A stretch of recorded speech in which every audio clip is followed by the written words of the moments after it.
शांति की खोज। बुद्ध की बुद्धिमत्ता की कहानी। श्रावस्ती के हलचल भरे गांव में राघव नाम का एक युवा व्यापारी नदी के किनारे बैठा था। उसका सिर उसके हाथों में छिपा हुआ था। उसके लिए जीवन असहनीय हो गया था। उसका व्यवसाय विफल हो रहा था। रिश्ते तनावपूर्ण थे और उसका मन चिंता से घिरा हुआ था। उत्तर की तलाश में उसे याद आया कि ज्ञानी गौतम बुद्ध पास के जंगल में ध्यान कर रहे थे। हताश होकर उसने बुद्ध से मार्गदर्शन लेने का फैसला किया। भारी मन से राघव घने जंगल से गुजरा। रास्ता शांत था। सिर्फ सरसराती पत्तियों और चहचहाते पक्षियों की आवाज थी।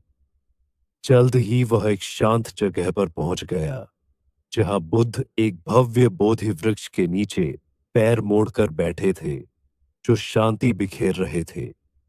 राघव हिचकिचाया, फिर घबराते हुए आगे बढ़ा और गहरा प्रणाम किया। बुद्ध ने धीरे से अपनी आंखें खोलीं, मानो उन्हें राघव की मौजूदगी का एहसास हो रहा हो। तुम्हारी क्या परेशानी है मेरे बच्चे? उन्होंने शांत स्वर में पूछा। अभिभूत, राघव ने अपने दिल की बात कह दी। असफलता, अकेलेपन और निराशा के अपने डर का वर्णन किया। बुद्ध ने धैर्यपूर्वक सुना। उनका शांत व्यवहार राघव की उथल पुथल के बिल्कुल विपरीत था। बुद्ध मुस्कुराए और अपनी शिक्षा शुरू की। कल्पना करो राघव, कि तुम एक उफनती नदी के पार आते हो।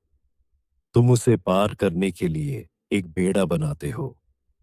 एक बार दूसरी तरफ पहुंच जाने के बाद क्या तुम बेड़ा उठाते रहते हो या उसे छोड़ देते हो?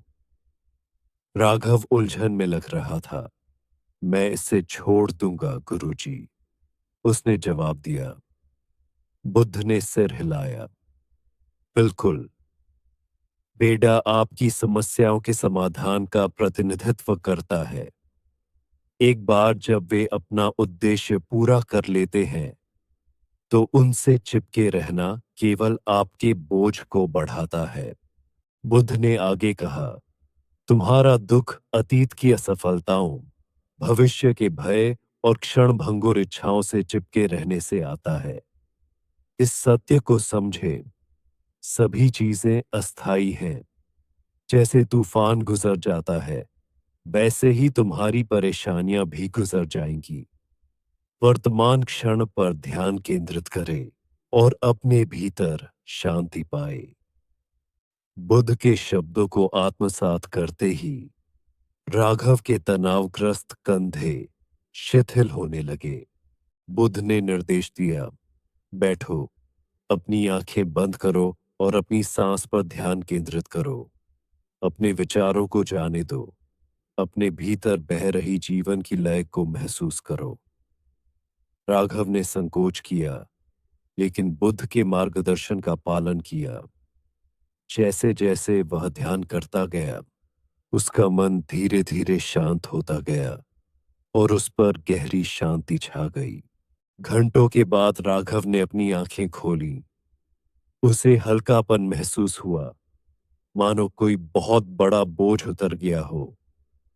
धन्यवाद गुरु, उसने गहराई से झुकते हुए कहा। अब मैं देख रहा हूं कि मेरे संघर्ष मेरे अपने थे। मैं नश्वरता को अपना लूंगा और वर्तमान में जीऊंगा। बुद्ध मुस्कुराए। जाओ और इस शांति को दूसरों के साथ बांटो। राघव अपने गांव लौट आया।